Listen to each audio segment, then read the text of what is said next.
कहते हैं राजनीति में कोई किसी का दोस्त कोई किसी का दुश्मन नहीं होता, सब समय का खेल है। और इसी समय के खेल के नजाकत को, इसी समय के खेल को समझने के लिए और इसी समय के खेल पर अपना हुकूमत जमाने के लिए कई दशकों से बीजेपी लगी हुई है। यानी बीजेपी कई दशकों से, कई सालों से यह सपना संजोए हुए है कि बिहार में बीजेपी का एक छत्र राज कब होगा,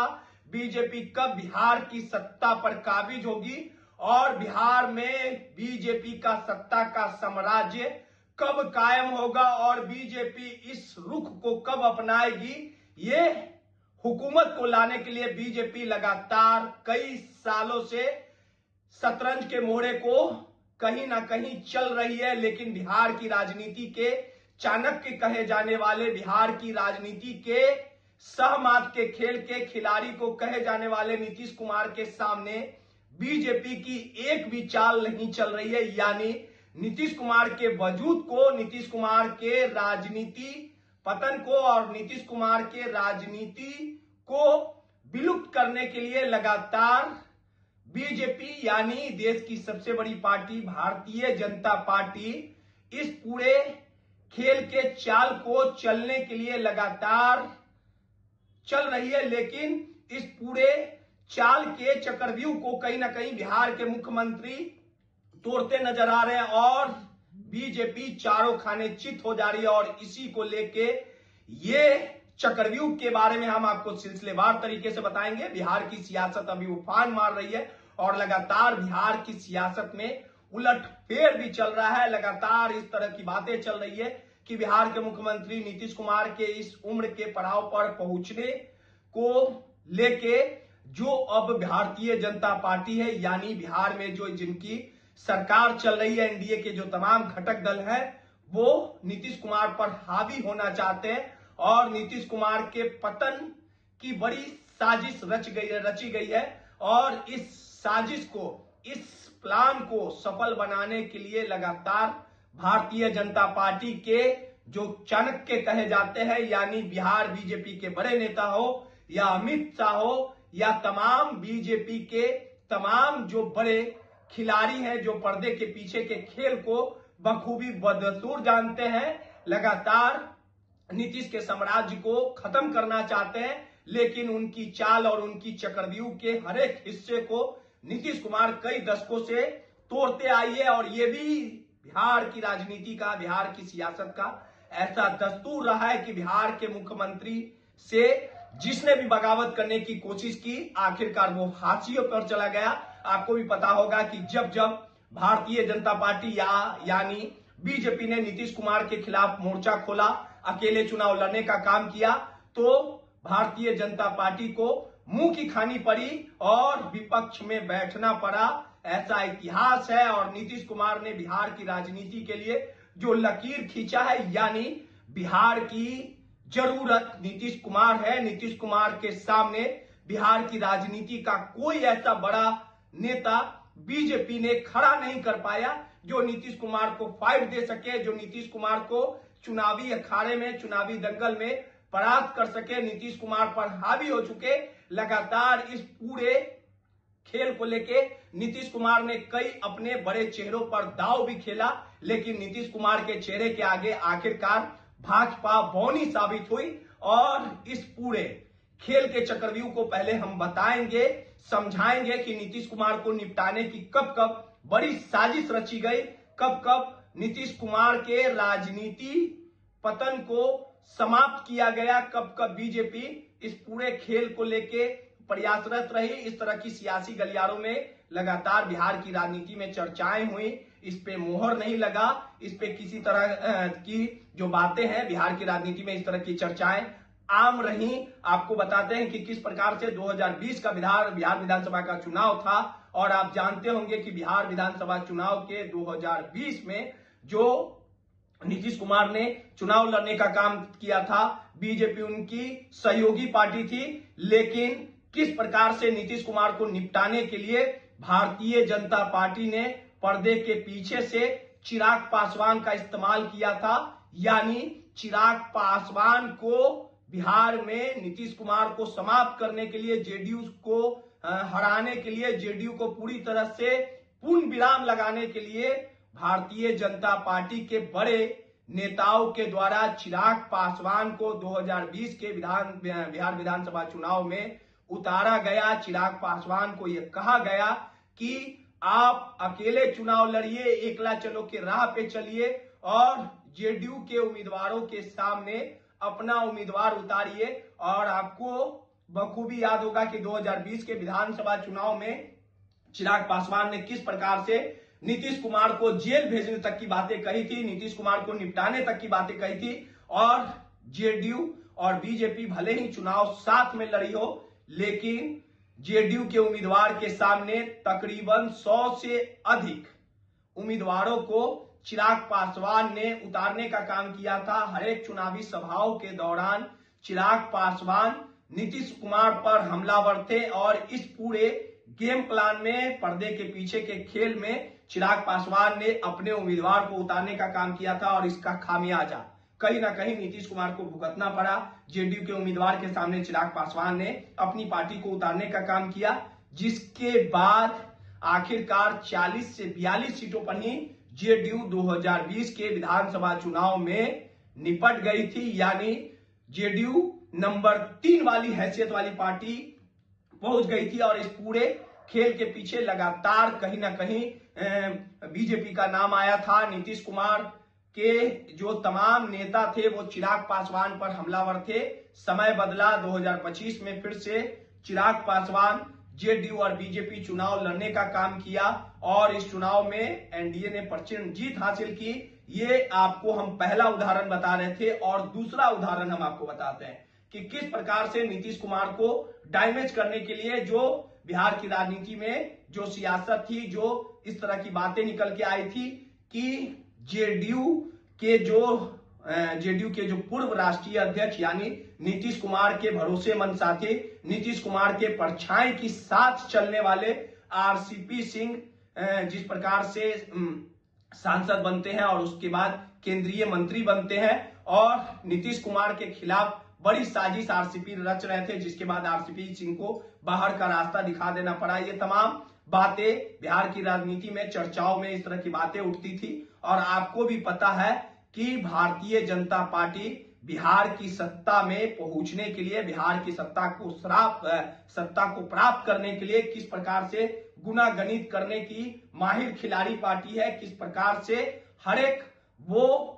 सेट करना जानती है, हर सेटिंग करना जानती है। और कई राज्यों में इस तरह के गुनागणित के आधार पर, गुनागणित के नैया पर सवार होकर भारतीय जनता पार्टी ने कई राज्यों में अपनी सरकार को बनाने का काम किया है। अब ये तमाम बातों से हम आपको बता रहे थे कि किस प्रकार से लगातार इस तरह के जो घटनाएं हैं, जिससे ये साफ तौर पे जाहिर होता है कि नीतीश कुमार को निपटाने की पहले भी साजिश रची गई है। भारतीय जनता पार्टी इस तरह के सपना कई दशकों से संजोए हुए, लेकिन बिहार की राजनीति की मजबूरी कहिए, बिहार की राजनीति में नीतीश कुमार का कद कहिए, बिहार की राजनीति में नीतीश कुमार की साफ छवि कहिए, बिहार की राजनीति में नीतीश कुमार ऐसा नेता कहिए कि भारतीय जनता पार्टी में नीतीश कुमार के सामने बीजेपी ने कोई ऐसा नेता पैदा नहीं कर पाया, कोई ऐसा नेता पैरेलल खड़ा नहीं कर पाया जो नीतीश कुमार को सीधा मुकाबला कर सके, नीतीश कुमार को टक्कर दे सके और आखिरकार नीतीश कुमार को निपटाना हर किसी के बस की बात नहीं। आखिरकार नीतीश कुमार को भारतीय जनता पार्टी सिर्फ मजबूरी में सत्ता स्वीकारने के लिए कहीं ना कहीं भारतीय जनता पार्टी नीतीश कुमार को मजबूरी में स्वीकारना जानती है। और अब बिहार की राजनीति में जिस प्रकार से सियासत चल रही है, बिहार की राजनीति में जिस प्रकार से उलटफेर चल रही है और इस उलटफेर में जिस प्रकार से जो चर्चाएं हैं कि बिहार के मुख्यमंत्री नीतीश कुमार उम्र के उस पड़ाव पे पहुंच चुके हैं, नीतीश कुमार के अपने ही नीतीश कुमार को निपटाना चाहते हैं। नीतीश कुमार जो 5 सीटों पे मार्च महीने में 5 सीटों पर राज्यसभा के चुनाव होने वाले, जो 2 सीटें भाजपा के झोली में, 2 सीटें जेडीयू के झोली में और 1 सीटों पे टक्कर होगी। यानी भारतीय जनता पार्टी ने 2 सीटों पर नितिन नवीन और शिवेश कुमार के नाम की घोषणा कर दी। वहीं तीसरे नाम की घोषणा के तौर पे उपेंद्र कुशवाहा, जो भारतीय जनता पार्टी के घटक दल के जो सहयोगी पार्टी है, उनके सर्वोसर्वा उपेंद्र कुशवाहा के नाम की घोषणा की है। वहीं जेडीयू ने अभी तक इस पूरे नामों की घोषणा, राज्यसभा के 2 उम्मीदवारों के नामों की घोषणा नहीं की है। यानी नीतीश कुमार जो चर्चाएं हैं, जो बिहार की राजनीति में जो हिचकोले मार रही है, जो ये सवाल उफान मार रहा है, इस तरह की खबरें चल रही है, अभी इस पे किसी तरह की पुष्टि नहीं हो पाई है कि बिहार के मुख्यमंत्री नीतीश कुमार राज्यसभा जा सकते हैं। नीतीश कुमार बिहार की राजनीति को छोड़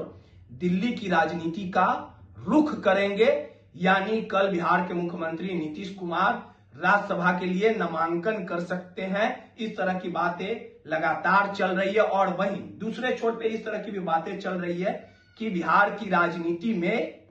निशांत को भी राज्यसभा भेजा जा सकता है। बिहार की राजनीति में अगर नीतीश कुमार राज्यसभा जाते हैं तो निशांत को जेडीयू की सदस्यता दिलाई जाएगी, जेडीयू की विरासत को निशांत के हवाले किया जाएगा और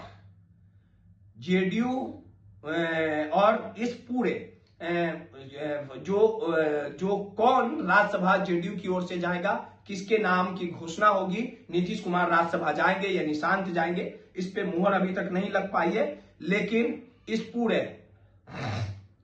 खेल के पीछे कहीं ना कहीं भाजपा की एक बड़ी चाल सामने आई है। यानी जिस प्रकार से ये बातें सामने आ रही है कि बिहार का मुख्यमंत्री का चेहरा भाजपा का हो सकता है, निशांत को बिहार का डिप्टी सीएम बनाया जा सकता है, ये तमाम खबरें बिहार की राजनीति में चल रही है। अभी इस पे किसी तरह की पुष्टि नहीं हुई है, लेकिन बड़ा सवाल उठता है कि आखिर बिहार की राजनीति को छोड़ दिल्ली की राजनीति यानी राज्यसभा जो बिहार के मुख्यमंत्री नीतीश कुमार जाएंगे, आखिर नीतीश कुमार क्या चाहते हैं। अगर वो राज्यसभा के सदस्य बनते हैं तो उन्हें क्या हासिल होगा। अधिक से अधिक नीतीश कुमार को केंद्रीय मंत्री बनाया जा सकता है या राज्यसभा का उपसभापति बनाया जा सकता है। आखिर बिहार की राजनीति में नीतीश कुमार दिल्ली की ओर रुख क्यों करना चाहते हैं। आखिर उन्हें बिहार की राजनीति कहीं ना कहीं रास नहीं आ रही है या अपने बेटे के भविष्य को लेके नीतीश कुमार चिंतित है। आखिर इस तरह की खबरें के पीछे कौन गेम प्लान कर रहा है। अगर इस तरह की खबरें चल रही है तो कहीं ना कहीं जेडीयू को फ्रंट पे आना चाहिए और ये तमाम निराधार खबरों पे विराम लगाना चाहिए। लेकिन इतना जरूर तय है, ये सुबह में साफ हो जाएगा कि आखिर नीतीश कुमार राज्यसभा जा रहे हैं कि नहीं जा रहे हैं, निशांत कुमार जेडीयू की सदस्यता ले रहे हैं कि नहीं ले रहे हैं। लेकिन इन तमाम सियासी गलियारों में जो तमाम घटनाएं हो रही है, इससे यह साफ हो चुका है कि भले ही बिहार के मुख्यमंत्री के तौर पे नीतीश कुमार का यह आखिरी कार्यकाल हो, नीतीश कुमार की उम्र तकरीबन 75 पहुंच चुकी है। नीतीश कुमार की सूझबूझ अभी भी कहीं ना कहीं कायम है कि नहीं कायम है और नीतीश कुमार अपने अडिग फैसलों के लिए जाने जाते हैं। आपको भी पता है कि नीतीश कुमार कब क्या करेंगे। नीतीश कुमार की राजनीति के समझ को समझने वाले अभी तक वैसे जन्म नहीं लिए हैं जो बिहार की राजनीति को, नीतीश कुमार को रोक सकते हैं। लेकिन सबसे बड़ा सवाल उठता है, सबसे बड़ा सवाल उठना लाजमी भी है कि नीतीश कुमार दिल्ली की राजनीति दिल्ली की ओर जो राजनीति का रुख कर रहे, आखिर नीतीश कुमार क्या कुछ प्राप्त कर पाएंगे या जेडीयू में की कमान निशांत को सौंपी जाएगी। नीतीश कुमार बिहार के मुख्यमंत्री की कुर्सी छोड़ देंगे। लेकिन यह जरूर सत्य है कि नीतीश कुमार को निपटाने की उनके अपनों ने ही साजिश रची है। लगातार नीतीश कुमार के कई ऐसे इर्द गिर्द रहने वाले लोग हैं जिसमें कई तरह के ऐसे बड़े आरोप लगे हैं जो नीतीश कुमार को निपटाना चाहते हैं, जो नीतीश कुमार के साथ जो भारतीय जनता पार्टी जो सरकार चला रही है, कई दफा ऐसी घटनाएं हैं, कई इस तरह की बातें चर्चाएं रही हैं कि भारतीय जनता पार्टी बिहार की सत्ता पर काबिज होना चाहती है। और इन सबों के बीच आखिर निशांत राज्यसभा जाते हैं या नीतीश कुमार राज्यसभा जाते हैं और नीतीश कुमार को अनाड़ी समझने वाले उनके अपने सहयोगी कितना नीतीश कुमार के राजनीति पतन को इस उम्र में नीतीश कुमार को निपटा पाते हैं कि नहीं निपटा पाते हैं। जेडीयू की भविष्य को नीतीश कुमार कैसे बचा पाते हैं और ये तमाम जो भ्रामक खबरें चल रही है इस पे किस प्रकार से कितनी सत्यता है, इस तरह की जो तमाम बातें चल रही है इसमें कितनी सत्यता है ये कल साफ हो जाएगा। लेकिन इतना जरूर तय है कि नीतीश कुमार को अनाड़ी समझने वाले हर एक बड़े राजनेताओं को मुंह की खानी पड़ेगी, क्योंकि नीतीश कुमार कल भी खिलाड़ी थे, आज भी खिलाड़ी थे और भारतीय जनता पार्टी या कोई भी दल नीतीश कुमार को जब जब निपटाने की कोशिश या निपटाने की मंशा पाल रखी हो या नीतीश कुमार को आंख दिखाने की कोशिश की हो, लेकिन ये राजनीति का दस्तूर रहा है, राजनीति का इतिहास रहा है कि ऐसे अपने विरोधियों को नीतीश कुमार शिद्दतों से ठिकाना लगाने का भी काम